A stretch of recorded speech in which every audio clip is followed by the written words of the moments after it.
Communism has become, for some reason, a controversial topic in political science. Why, you might ask? Well, because nobody knows what it actually means.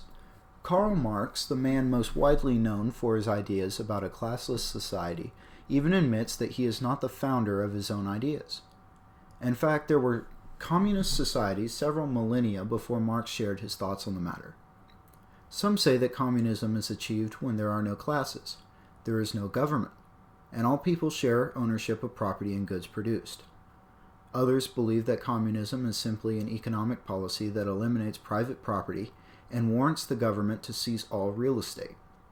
It is also a political policy that requires society to be ruled by and subscribe to one party, therefore making society classless, tying into the first definition.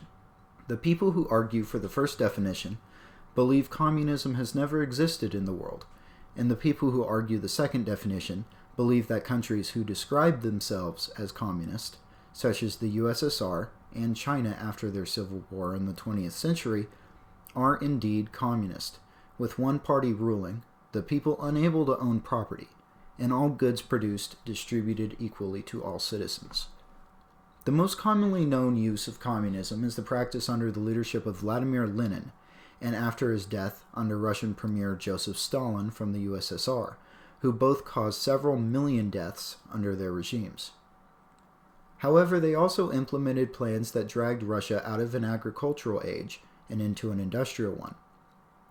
They also did their best to implement communism in their eyes, and as shown by the one-party rule in Russia, they achieved a classless society void of all private property in which goods were distributed based on the ruling of the party, which represented the people.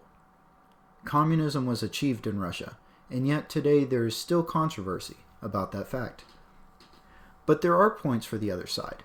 For instance, their definition suggests that the government will gradually dissolve, and society will live in utopian harmony as all citizens work toward the common good and take only what they need. Apart from this, it is necessary to make the distinction between a classless society and one ruled by one party, which was the situation in countries such as the USSR and post-Civil War China. Before we try to take the offensive against this take of communism, we must first define what Marx meant by classless. Did he mean that there would be no political class in his communistic utopia? Surely he didn't mean this, because if he did, there would be no reason that the proletariat would rise up against the bourgeoisie, the proletariat being the workers and the bourgeoisie being the economic elite, because the proletariat would have more political power than the bourgeoisie, and are in a position to vote them out of power if they wanted to.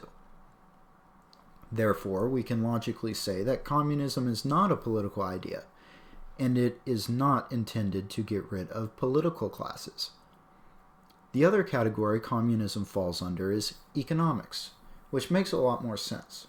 First of all, leaders who call themselves communists, such as Vladimir Lenin and Joseph Stalin, did eliminate the economic boundaries between the proletariat and the bourgeoisie. Communist Russia was, in fact, classless, no matter if new political elites sprouted up or not.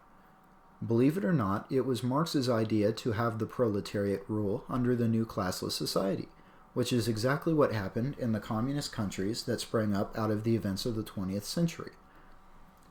So now that we have that definition out of the way, we can now address the previous argument. First of all, the governing power of the bourgeoisie did dissolve, and society was made classless, as Marx demanded.